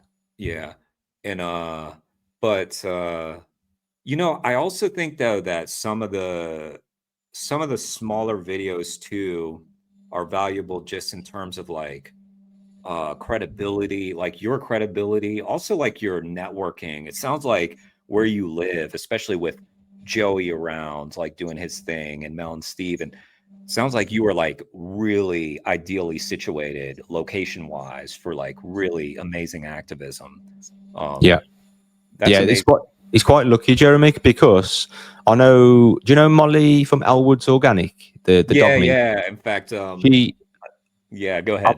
I bumped into her the other day, the other week down south on the south coast. I did an event and she walked past, and she said, I'm moving here now," and I was like, "That's weird," because obviously I'm not a big fan of the UK, and I've lived abroad and stuff, and I'm always shocked when people come here. Yeah. There's a bloke in Australia, the vegan geezer Terry. He's coming from Australia to here to live next year, and from an activism perspective, it's fantastic because you look at it from that point of view. Oh, okay, I can actually get to like 1 million cities and towns in the space of like an hour or two, whereas obviously the US is a lot different. So the old me hates England and it hates the UK, and hates a strong word. I'm not a big fan of it. And respect to all the lesser countries who are obviously in wars, and that's a bit disrespectful. But yeah, from an activism point of view, mate, it's great. You know, I've got like not busy towns, but there's like a town there, a town there, a town there. I could walk to 3 or 4 towns or little villages. I've got a city. It's yeah, and obviously the people as well. You can meet up with anyone within an hour or 2 or 3 at max. You know, especially in England, being in the central as well. So I'm probably in the best position in the world for vegan activism. You know, in the centre of the UK, which you know is lucky, and I'm thankful of now. From since I've been involved. Yeah, she came to my local city, and someone messaged me and said, "Oh, she wants to ask if you want to come," and I messaged her, and we went there, and one bloke, he actually slapped the tray of food out of my hand, and I was just like, I just reacted in a split second, and I knocked his bag out of his hand. But then after, I was thinking, oh, what have I done, man? Like that was stupid because I just went into defense mode and I hit his bag out of his hand. But then I thought, that's the point. That is the point to get them to do that. So I lost it for a little bit, and I was a little bit, disappointed with myself for that. But yeah, he's to see the different reactions from people. It's just crazy. I mean, some people don't even connect. Some people just go, "Oh, I've never tried dog," and that genuinely just like, "Oh, not thinking, oh, it's a pet or it's an animal or a living creature." It's I know, it's mind-boggling, right? strange, Yeah. crazy. Well, it's like the experience that you had in the Philippines with the dogs chained up and giving them some of the cow. Yeah, I think it's great to use dogs, you know, as like a, you know, the kind of the focal point since we love dogs. Mm, Yeah, and I mean, even in Asia, it's probably I think even though you hear about people in China eating dogs and in South Korea, I think they're phasing out dog meat right now. Like I think they've banned it, but So I think even in those countries, it's probably even effective there because I think Mm, the number of people who eat dogs is really small. It's kind of a mm. weird thing. But Yeah, it's yeah, there's a quote, isn't there? That reminds me of a quote where, you know, something along the lines of evil doesn't exist because of evil. It exists because of the majority of people stand by yeah, and watch it happen and let it happen. And I think, you know, even if, you know, 0.5% or 0.1% of the population in Asia, you know, would do that. I think, you know, the majority don't agree with it. The problem is who just lets it happen, isn't it? You know, who doesn't yeah, stand up and speak exactly. up is the problem. Um, you know, and I think that I spoke with someone yesterday who messaged me and they said, you know, she wants to help, and I said thank you. And you know, it's kind of rare that you actually get someone who actually wants to do something. Because even amongst vegans, you know, we're only talking what 1%. I don't know, like what is the number of actual activists who are actually, you know, active and speaking up. I don't know, but Yeah, we need more. You know, we need more people to do something. You know, I'm not saying run through a halal farm and do what I'm doing, but you know, do you hmm know do something. You know, Well, stickers, messages, yeah. videos. Well, that's a great message for my audience because I think my audience is primarily they're either animal rights activists or they're people who are definitely interested in that world. So you sort of just gave that advice, but I might ask you to elaborate on it a little bit. Like you said kind of just we just need people doing something. So like Mhm. for instance, like I guess like when you got started, you got thrown into the deep end right away. Well, like let's say you weren't in the location you were. What's the kind of stuff you might have gravitated towards, and what would you Yeah, recommend? so I'll start off by saying that, you know, I understand people are, you know, they're not outspoken. Some people are not very confident. Some people have got things going on in their life. So I understand why most people don't are not doing, you know, something. So, you know, I understand that people have got a lot going on, and some people suffer with their mental health. But the fact remains, you know, we still need more people active. So I'd say, you know, if I was living in the woods somewhere, I mean, look at the. I'll give you an example. I posted the other day a different style of reel, and it took me, Jeremy. It took me 3 minutes to make, if that. It took me. It was the most ridiculous reel I've done, um, and it's got 235,000. So it's got 250,000 plays, Wow, which is from our page. It's like, what the hell? Like, how has that happened? And it was just this one. Um, it was dogs and pigs being thrown in the same manner with a bit of text saying something doesn't add up.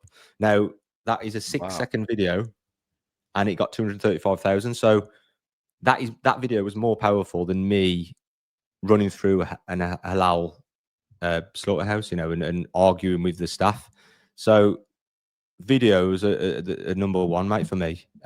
hmm You know, hmm the other thing I'd probably look into is probably making signs made out of sheets, you know, like with painting on and hanging it above motorways and things like that. hmm But yeah, definitely videos, man. I mean, we all know the power of the internet. We all know that we can make content like that. That would probably, you know, you could probably learn this in 3 or 4 days on how to do it. yeah, And also, video editing is so time consuming as well. So, you know yourself, mate. You skim through these videos and pick bits out. It takes time, and you know, if people do live in areas where they can't do, you know, face to face action, they would actually serve more of a purpose, you know, and contribute more by getting into video editing and mhm. you know, maybe offer people, you know, do you want me to edit some videos, or just make a page and start posting little reels on there such as that. I think that's very powerful, man. Yeah, yeah, I agree with you. Yeah, and I think some people who are like, that's another way for people who like don't like interacting with people face to face and stuff. And then just remember, if you put a reel out there that blows up and you get tons of like hate comments, you don't have to respond to them. Yes, Just like yeah, yeah, yeah. you don't have to like I need to learn that one. I need to learn how to not do that, mate. It's horrendous. But in one way, I know that it's time consuming, but I do know that also, you know, building engagement on the post. So It is. It is. so it's Yeah. like, what do I do? Because I know that it's pointless, and I know that these people are never going to listen, but I think that does contribute to high views. So Yeah. I what mean, do you do? one of my like most successful TikTok videos was one where people were like hating, and I just kept on like subtly trolling them back by like, Yeah, like, and they would write like paragraphs, and I would take 2 seconds to write like something like, well, that doesn't make sense, or something like that, and then they just keep going. yeah, yeah. He's funny, mate, because there's certain things that I say back now, and I know that if you engage in debate and you start saying, yeah, but crop def's this and blah blah blah, it just never ends, and they just don't want to hear it. So it is better just to put stupid replies now, and that's all I do. And people probably Yeah. think I'm crazy. They probably look at it and go like, I cannot believe he's saying that, or whatever. But it is what it is. You've got to play this social media game, and you've got to Yeah. Yeah. because it takes. You could like, I'll give you an example. I'm in the queue in the post office, and I'm just like bang, bang, bang, and I could do like 6 or 7. Whereas Yeah. if I wanted to actually listen to their point and actually type it out, it's going to take 5-6 minutes. Yeah. So Yeah. Yeah. you can actually, that'd actually be a good idea for a non-confrontational activist to just Yeah.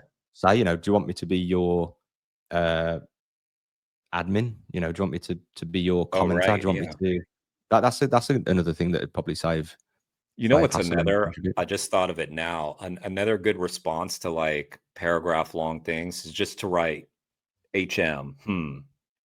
Because then they're like, Yeah, they don't even know, like, are you thinking about it? You're like, nah, that's not. Then, yeah. yeah, I don't Yeah. know. Yeah,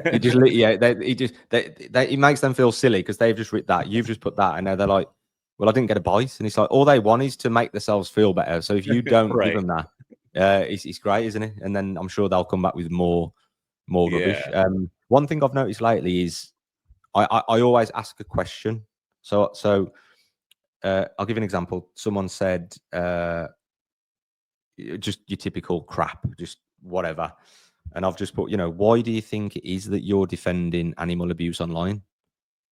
Uh, and then they've got to think, well, okay, it's animal abuse or exploitation, whatever you want to word it. And then, oh, why am I doing it? And then they've got to kind of think.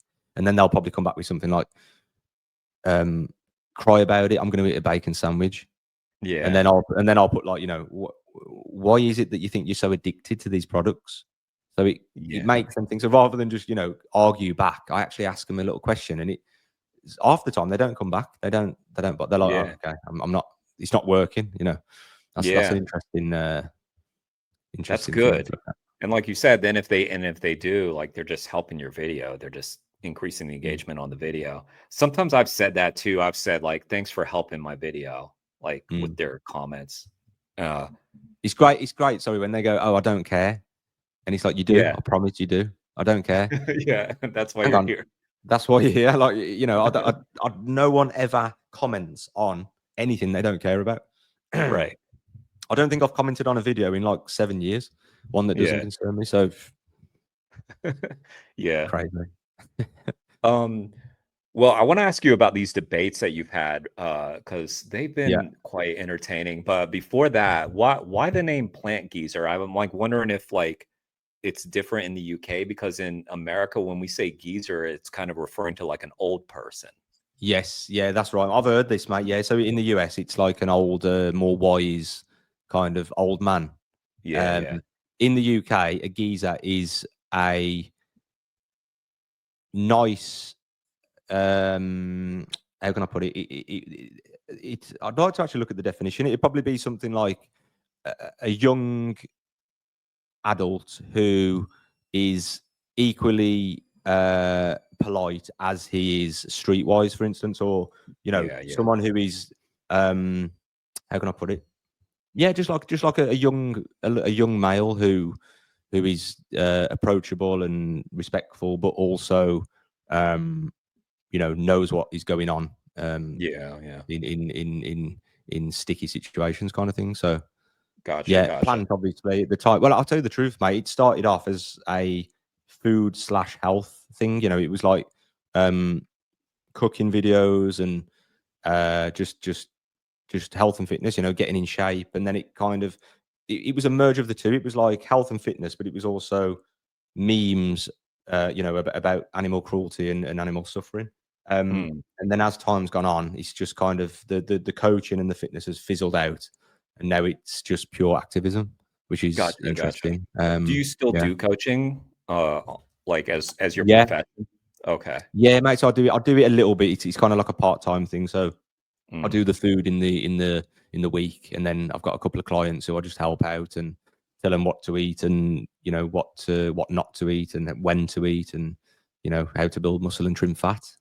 Gotcha. So it's a So, shame because if I focused on that, you know, I would be a lot better off financially. But animal mm, rights has just took over, man. You know, it's just took over everything, yeah. and yeah, that's all that matters, I suppose.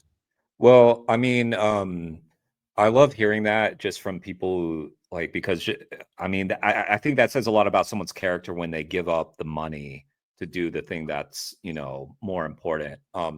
So that's great. Well, like I said, I want to ask you about these debates because one, they're hilarious. Like they have been really entertaining. So I've been doing a lot of like live reaction on my channel, and we've reacted to your debate with Brian, and then your Ah, debate with the lady who ran the Facebook page. So let's start with Brian because one, that was hilarious, Jake, when you had the tape and you put it on your yeah. that was a great touch. But man, I've now tortured my audience with that debate and the debate that Brian did with George Martin, which Mm. wow, I mean, yeah, I think I lost some viewers. Yeah. Yeah. What so it sounds like you debated that guy like a couple of times. How did you deal with that? Because that guy is like he really loves to like go off on tangents and dodge and Oh were man. you and just like as a question, I'm wondering like while you're doing this, it's got to be frustrating, but are you thinking in your head content like this is great Yeah, content? yeah, Yeah. mate, yeah. Like, oh man, if he was in the streets and he started waffling on about philosophy, what is it? He's a professor in logical something. Like, I would, mate, just go away. I can't deal Yeah, with your past yeah. traumas, you know.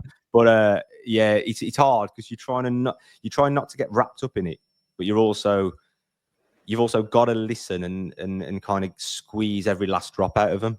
Mhm, mhm. And again, you know, you got like these debaters who could just annihilate him and finish him very philosophically, you know. But number one, I'm not that clever, and number two, we're there for the content, you know. So it's good to squeeze every last drop. And he's crazy, man. Like I've spoke to so many people. Well, I've spoke to a number of people, and they're very clued up in a certain topic. So they're very clued up on.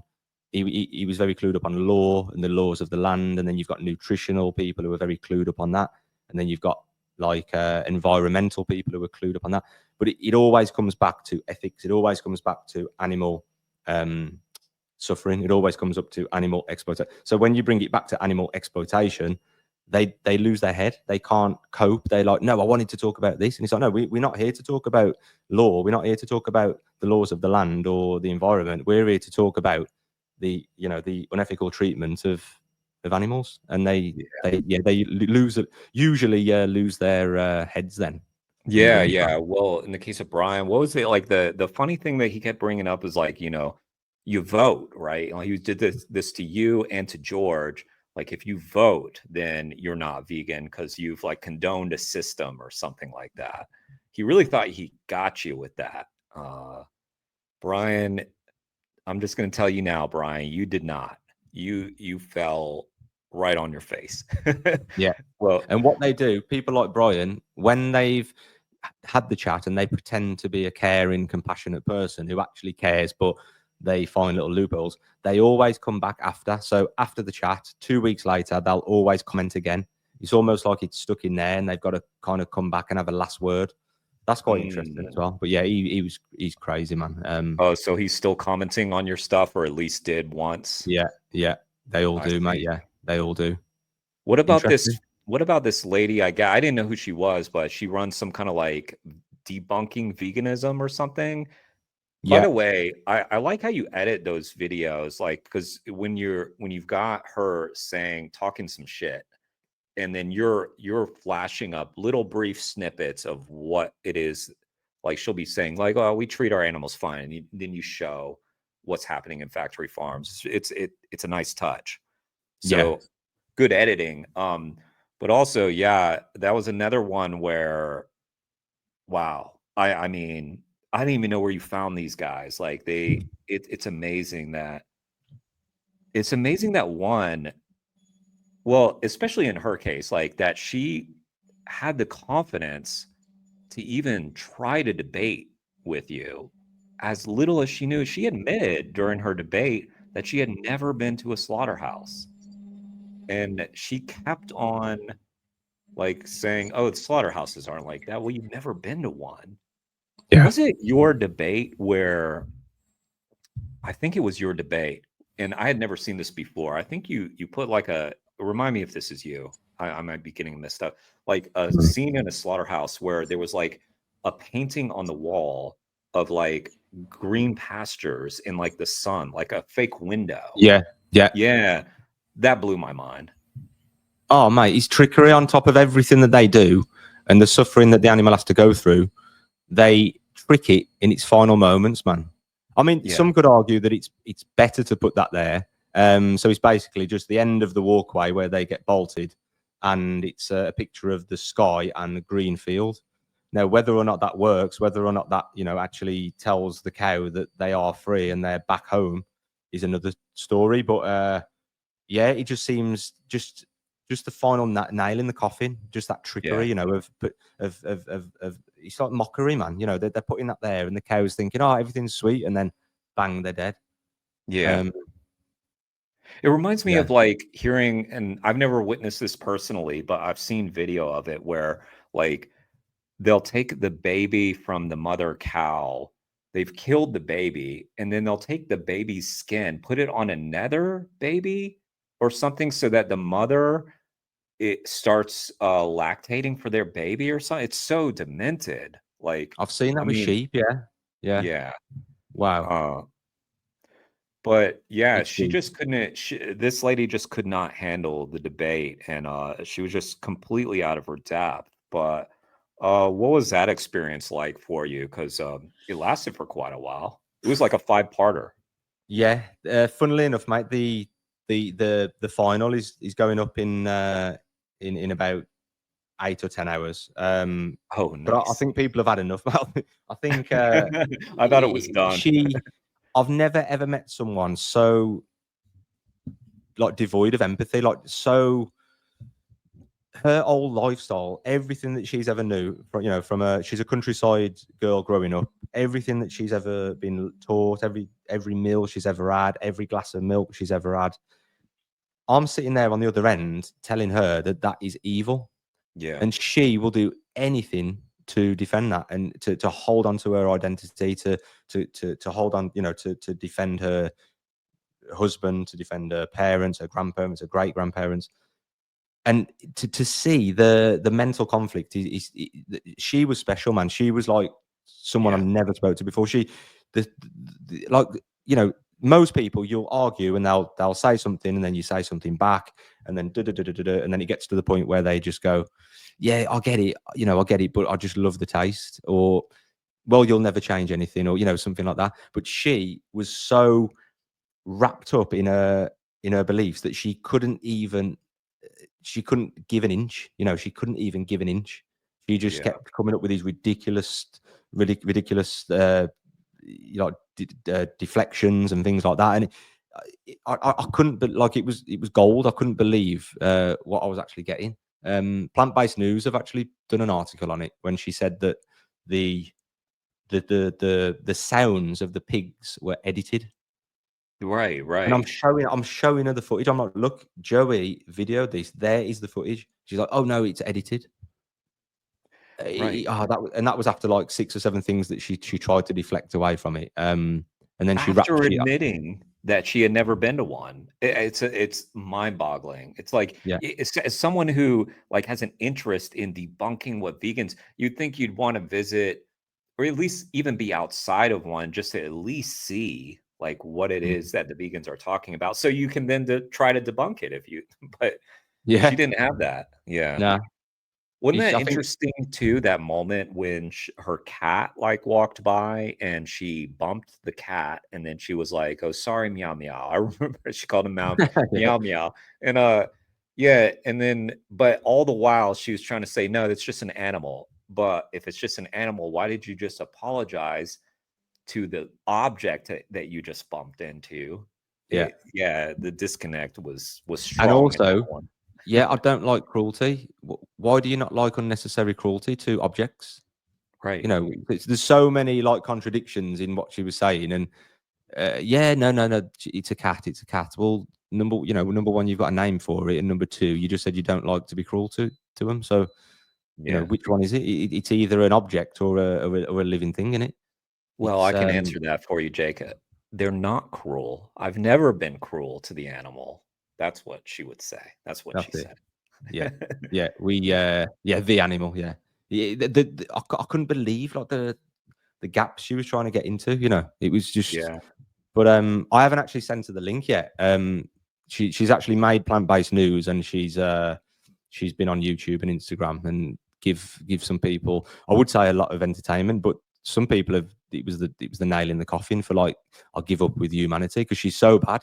So I'm gonna send her the Yeah. link actually, and see what she says. But she was actually going to come back on. I said, look, that was a little bit scatty. Can we do it again? And she went, yeah, that's fine. We'll do it next week. And I didn't reply because I don't think I can face that, and I don't think people want to.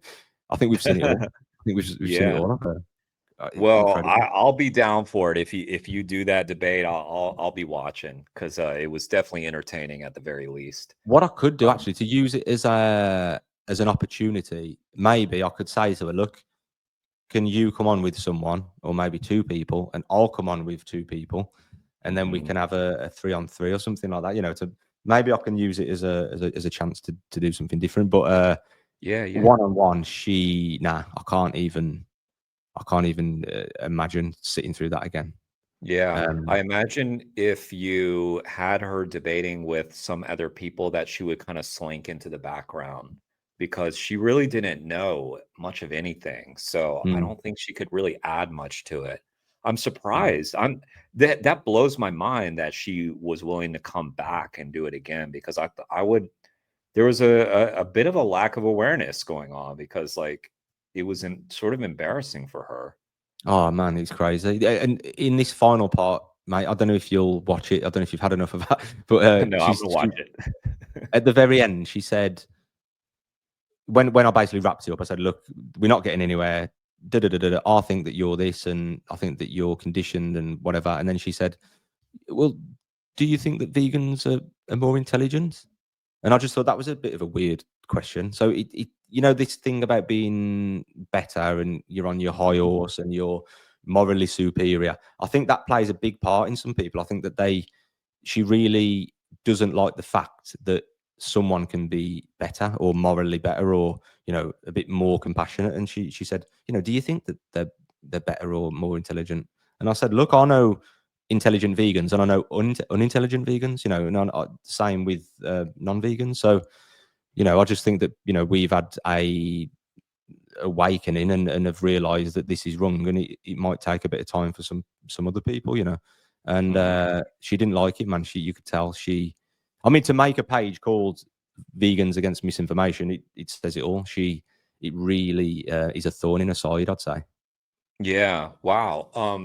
That's interesting because I feel like you answered that in a pretty humble way. Yeah, I mean, the way you just described it to me now, that you Mm. know smart vegans, less It's smart because it's vegans. because I meditated this morning. That's what it You is. meditated, yeah. You meditated right before it? Yeah, did a bit of breath work about an hour back. So yeah, that's what it is. But sometimes it's not always the case, man. That's the thing, isn't it? It's like, do you go a bit more aggressive? Do you go a bit more understanding? Do you run into halal slaughterhouses, or do I just not do that? I go, what do you do, man? Because there's always someone saying, "Oh, you shouldn't do this," or what do you do? Do you get pushback? Well, have you gotten much pushback for your activism? And I guess a more specific question: have you gotten pushback from fellow animal activists? Because I'm all about what you're doing, so I'm not sure if there's Not anything really, to. mate. I mean, Yeah. yeah, I mean, the recent approach, like asking business owners if the pig was gas. Like, for example, I've pulled up to KFC drive-through and asked a woman, and I've even brought a coffee. You know, it's not like I'm just messing around. I've actually brought a coffee. And to be honest, these staff probably welcome a bit of chat because, you know, it's not very busy in there at the time. Yeah. They're standing around. They would probably welcome a chat, especially when I make them laugh and stuff. And I've had a bit of pushback saying, "Oh, you shouldn't be harassing workers, and it's not the right approach," and stuff like that. And I'm like, "Come on, man!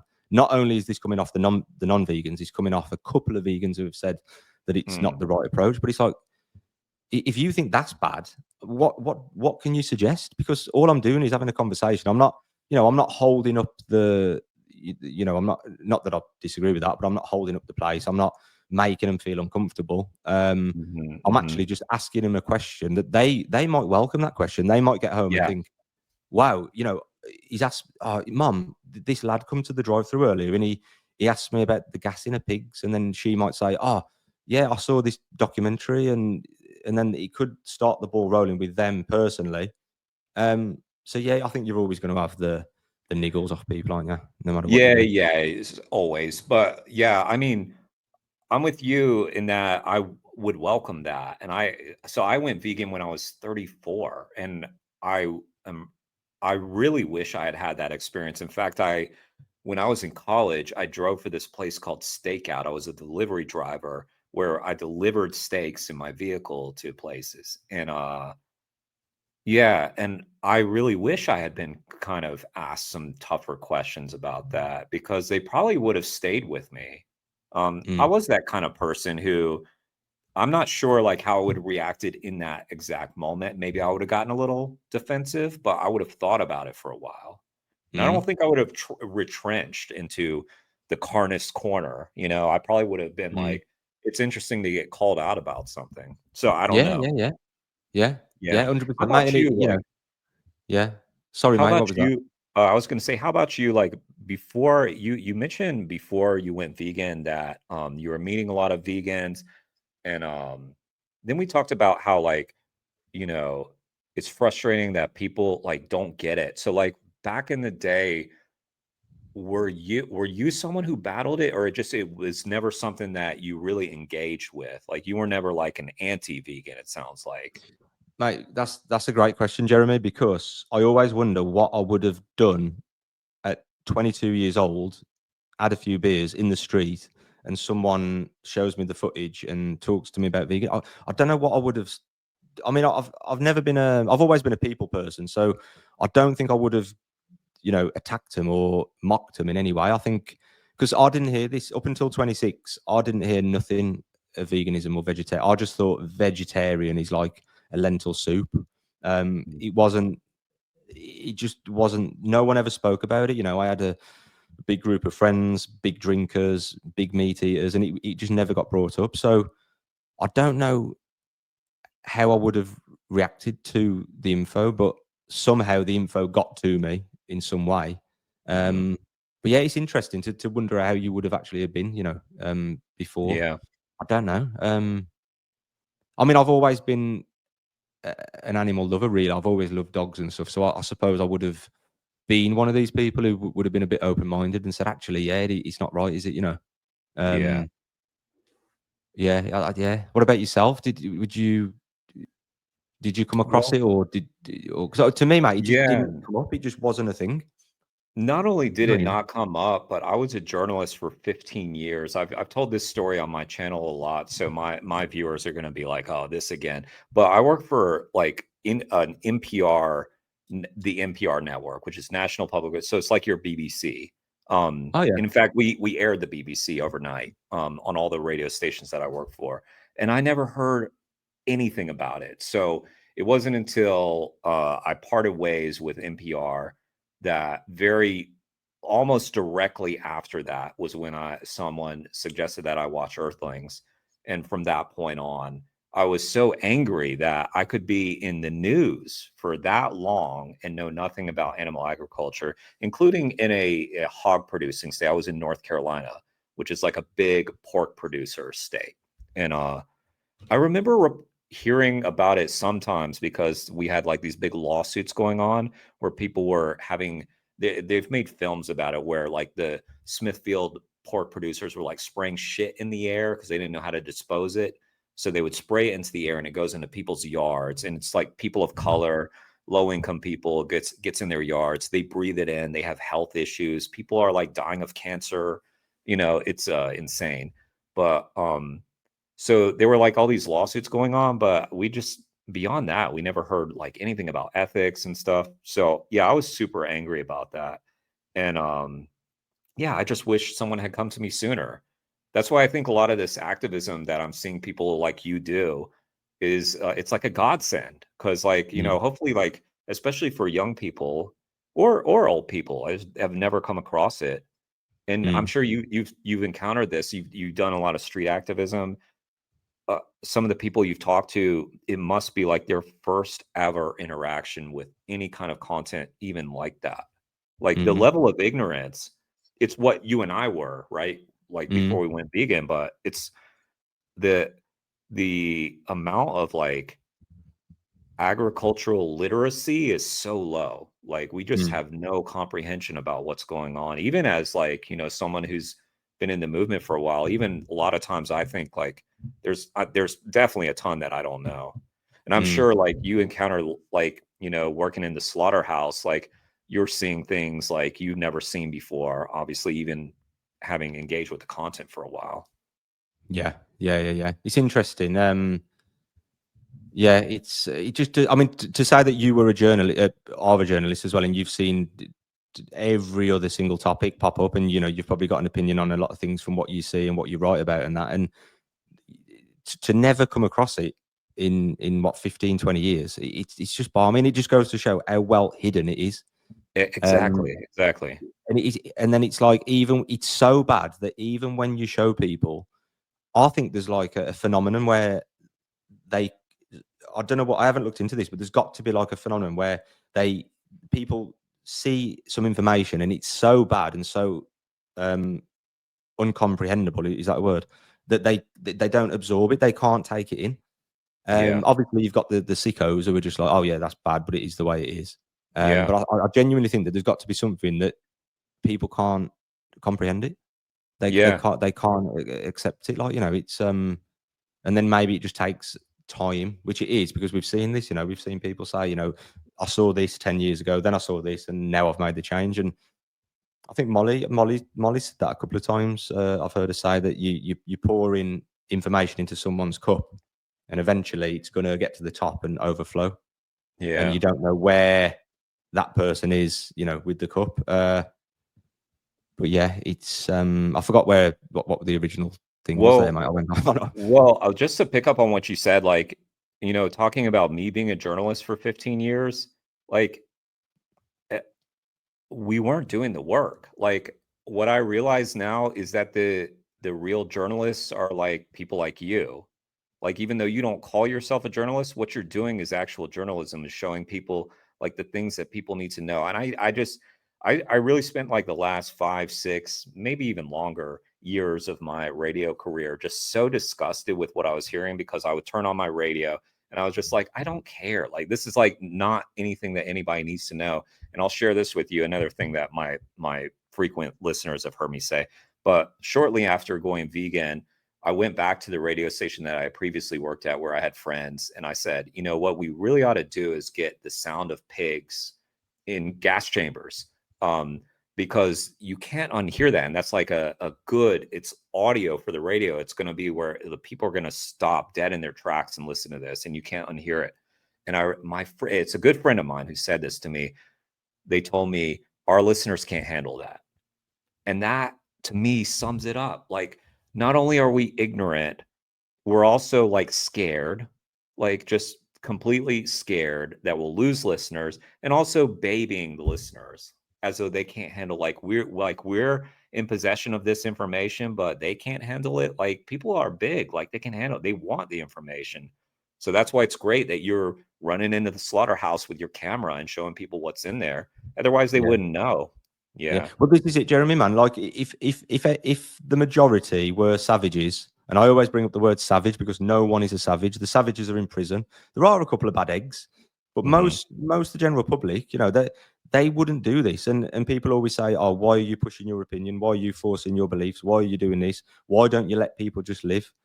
And it's like, I'm not trying to change people. I'm trying to help people understand who they really are, because Yeah. the 95% wouldn't kill an animal. The 95% would let a fly out the window instead of squatting the fly. Do you know what I mean? So this isn't who people are. So I'm not trying to change people. People just need to remember who they are, and they are not this violent, savage, nasty person that they've been conditioned to think that they are. And Yeah. that's Yeah. all it is. Yeah. Well, was there a I asked this to people, I feel like the answer is going to be no, but was there a moment for you that where there was like a sort of like a crossover of like, um, where, you know, some people are like real timid to like go onto a facility or something. Was there a moment for you where it was like the before Jake and the after Jake, where like I was this kind of activist, now I've been there, and that's like, and was there like a moment of like fear or trepidation that you had to go through and get past?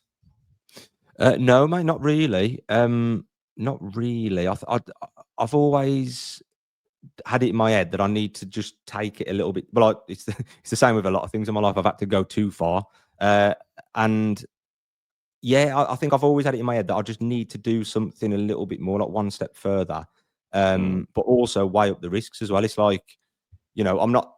You know, if I came up against my mate who is a vegan, by the way, he's like an ultra runner. He does marathons and stuff. If he was working on the farm, I'd probably swerve the farm and do a different one. But if you actually think, you know, most people won't be able to outrun me. I'm not a great runner. I'm not. I mean, I'm fit. I'm healthy, but I'm not. You know, there is people fitter and healthier and faster and, you know, stronger. But I just think, on the whole, I've got a very good chance against the average person. So mm, okay, I'll go on a farm. What's the worst that could happen? I could get shot. Okay, if I could get shot, that's 1 in a million.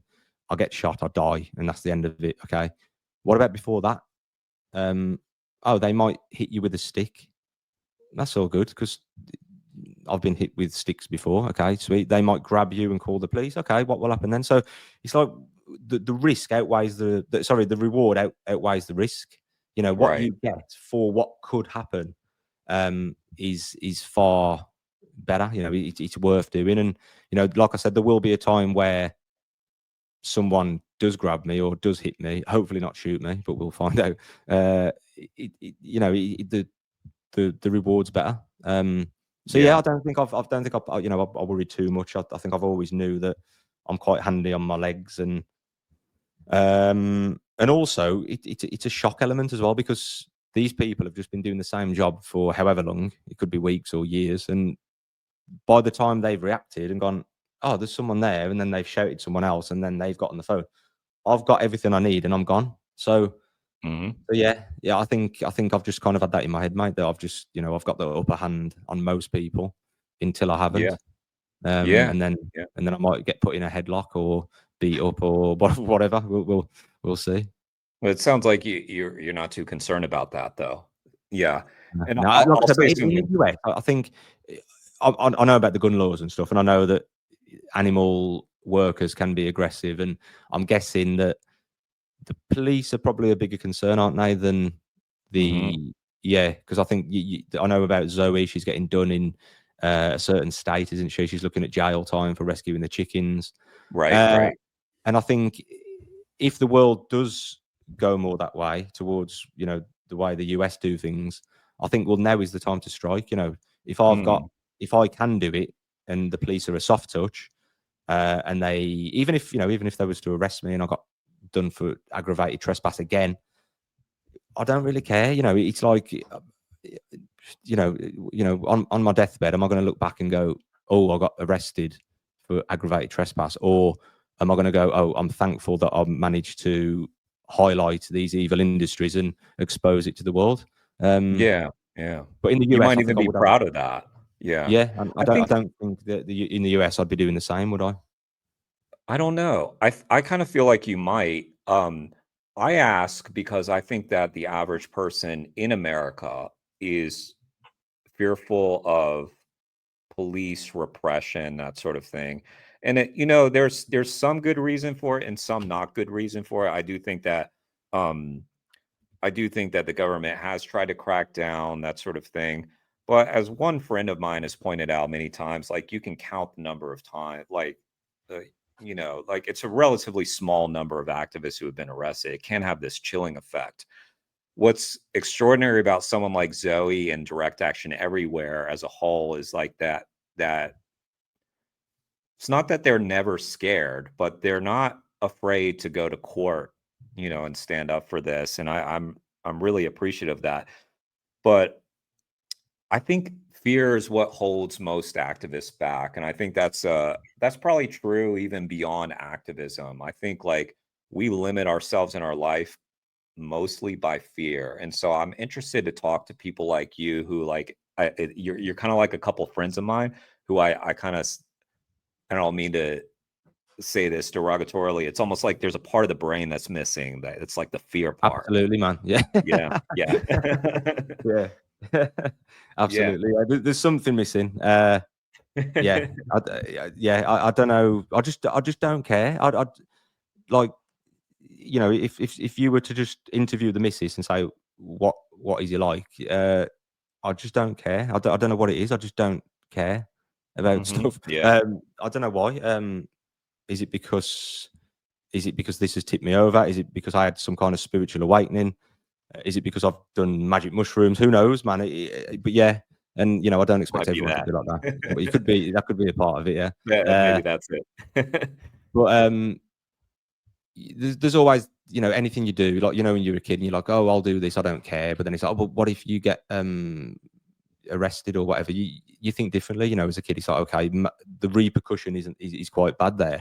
What if I drink drive? Yeah, the repercussion is quite bad, but the repercussions I'd get for this it's just not worth worrying about, I don't think. Yeah, yeah. And I've heard someone, I can't remember who said this, but it's a great quote. It might have been even a friend of mine or someone. It's like the repercussions of doing nothing are far worse, you know, Mm, yeah. of letting this go on. And so yeah, you've mentioned your partner several times, and I usually don't ask people about it. And you don't need to talk about your personal life if you don't want. But having done some of that really intense kind of stuff, like doing that undercover investigation at Slaughterhouse, sounds like maybe it was how key was it that you had like a partner that was supportive and kind of help you through that? Yeah, he was very supportive, man. Yeah, especially after the slaughterhouse and the gas chamber. Yeah, it's because, like I say, as you get older, you lose friends and people get busier and people have kids, don't they, and things like that. And I think whether it's your best friend or just family, or obviously you're with your partner most of the time compared to them, but having someone there it's a lifeline, man, because these places are grim and it does grind you down. And it's just other things as well, like your mind's on this and that needs to be done, so that's taken care of so I can focus on that. And I've just been locked up for 24 hours, so she's helping in that instance. And yeah, it is a lifeline, definitely. Yeah. And I can Yeah, yeah. imagine, there's a lot of people, like Terry I spoke to last week, and he's out in Australia in the bush, and he hasn't got anyone really unless he goes down to the city on a Saturday. So Oh yeah, yeah, I'm thankful in that instance. I'm very grateful for it. Yeah. yeah, nice. Well, I always ask my guests, and I don't want to take too much more of your time, but I always ask them, like, what are some of the things that they get into in their personal life? We've already talked a little bit about books. Like, are there books or TV shows or movies that like you either like use for inspiration or like to wind down? Like, what's Jake like beyond the YouTube channel? There is no Jake beyond the YouTube channel now. That's it. That's it. There was. Honestly, Jeremy, I used to be a pisshead. I used to be a not selfish as in like I'd steal off people, but I was selfish as in like I want to have a good time. I want to go on holiday. I want to go to the football and drink 20 pints. I want to, do this and that. Whereas now it's just this. It's just like I don't care about me anymore. I don't care about having fun anymore. I feel sorry for the missus because I feel sorry for my friends as well because I've just turned into a hermit. But yeah, there is nothing really going on, mate, apart from this and the gym. I don't go out much anymore, and everything is based around this and business. So luckily, I got a business that ties in with animal rights because it's vegan food. And that's my life, mate. Just the gym, business, and activism is pretty much all I do. And yeah, I think that it's a good job. I had so much fun in the past because it's made me like this. It's made me knuckle down. It's made me think beyond myself. So yeah. Well, let me ask you one more question. Since it's such a big part of your life, like, are you optimistic or do you feel grim? Does it depend on the day? Or how you feel about our movement and where we stand on animal rights? It's hard. It's hard to. It depends on the day, because even though it's so long away and it's such a big fight, some days it's like, what is the point? I feel like giving up. But on the other hand, when I speak to people, they've made a change. Most people have made a change, and I know it's not all about food, but food is the biggest factor. And it's like, yeah, I've gave up milk. So I speak to people and they go, yeah, I've give up bacon, I've give up this and that. And in the UK, most people, I would say, have made some kind of change. Everyone I speak to seems to be doing something towards that. But yeah, really, I want to say that it's a million miles away. Yeah. Well, at those moments, like you just mentioned, like sometimes I feel like giving up. What keeps you in it? What keeps me in it is seeing another video, because I can have a day or two off the phone or not too involved on my phone. And then the third day, I pick up my phone and I see, 600 pigs getting buried alive in Malaysia. And I'm like, how can I not carry on? And then I'll do something else and I'll go on another week's spree. Mate, the farm, the halal one, the last one, I didn't plan on doing that. I literally sat there. I woke up. I had I had a shake or whatever. I was chilling. I was doing this and that, doing a few emails, and I saw a video. And I put the phone down and I got in the car and I drove there. It was about 50 minutes, and I just went and did it. I didn't even plan it. Wow. That's how powerful the videos are. Now, Wow. that video that I saw could have changed someone's mind. It could have planted a seed. But with me, it made me go and do a video that reached even more people. So that is the power of the internet. And I think this is why anyone who, like I said before, doesn't want to get involved in the street stuff or whatever, videos need to be attacked 100%, man. Yeah. And I mean, the other part of that too is that you may have inspired that person that's just like you, and you may never know that. And I always take it back to the woman who encouraged me to watch Earthlings. She was a stranger that I would never see again. She lived in Florida, actually, and I was in North Carolina. So we'll never cross paths again, probably. And I don't even think we'd recognize each other if we did. And she created an animal rights activist on the spot. I mean, so you can have that kind of impact. You have no clue the impact you're having, and you may never hear from that. So that's like one of the things that, you have to like latch onto, even in those grim days. I think, because some days it feels like you put a lot of work into something and goes out and does nothing, but you have no idea. Might have done, say, it might have got one view, and that one view might have changed someone's life or something. You never know. Well, mate, this is it. And anyone who is listening and they have commented regularly and gave support to activists, that is worth $1 million, because without positive, comments, and without people behind you, you know, people messaging me saying thanks for what you do. You've made me open my eyes. Thank you for doing this. I've watched your videos for some time now, and I've gave up this. This is what keeps people going, and I don't think Yeah. people realise how powerful and supportive that is. Yeah. Would I have gave up if no one commented? I probably would. I've got to be honest, man. I probably would have gave up, because without that support and without people thanking you, you know, on a weekly basis, it's nothing, man. Yeah, you just kind of feel like you're putting something out there and there's no, nobody seeing it. So yeah, Mm, it's a big deal. I'll say that a big thank you to all the people who've like supported my channel. I know you're saying that to the people who supported your channel. But yeah, it makes a difference. And that, by the way, is a very tiny form of activism.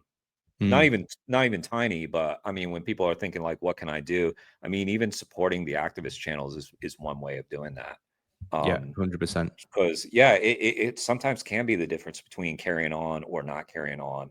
And that's why I've appreciated I brought up the project live stream. That was one of the great things that you guys have been doing, you and Mel and Steve and all that, is like, helping people to start their YouTube channels, get up to the 50 subs so that they can start doing the live streams, and then being part of the community so that they start to see like support and backup. Because I mean, I can't remember if it was during your stream.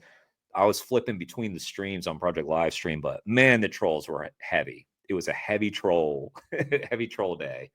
And Yeah, yeah, I mean, if it's just trolls, like that could get really deflating, I'm sure, for people pretty quickly. As long as there's like at least one or two vegans in there being like, hey, thanks for being out there, then that's a big deal. yeah, yeah, and that's always in my mind, mate. You know, when I've drove to one of these farms and I'm ready to run on, not knowing if I'm going to get, you know, caught or arrested or whatever.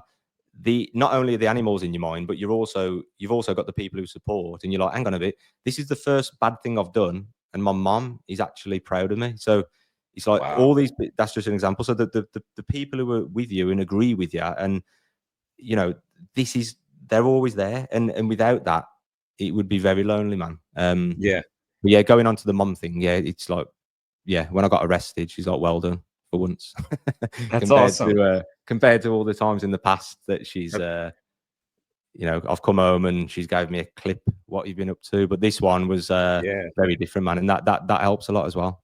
I'll second that. I had a very similar experience with my mother, and when I had a conversation with her to prepare her for imminent possible arrest, and I thought this was going to be this dramatic conversation. I was like all tensed up, and then she was just like, "Yeah, okay, well, we'll support you." And she was like, "Yeah."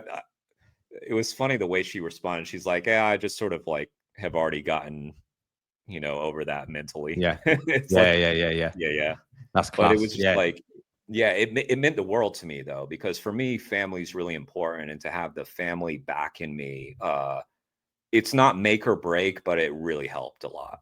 Yeah, Mm, yeah, yeah. yeah. Well, Jake, it's been such a pleasure to get to know you a little bit. Like I said, your channel has been really awesome to have gotten to know in the last like 3 weeks. It's honestly, and I Thank say you. this, I'm not buttering you up, but it's honestly one of my favorite channels that I've discovered in a long Thank time. you, mate. I appreciate that, man. Thank you. It's good to Yeah, know that the hard work goes, you know, yeah. it pushes people, man, and it is hard work. It is a lot of time, but um, people like yourself and comments like that really help, mate. Thank you.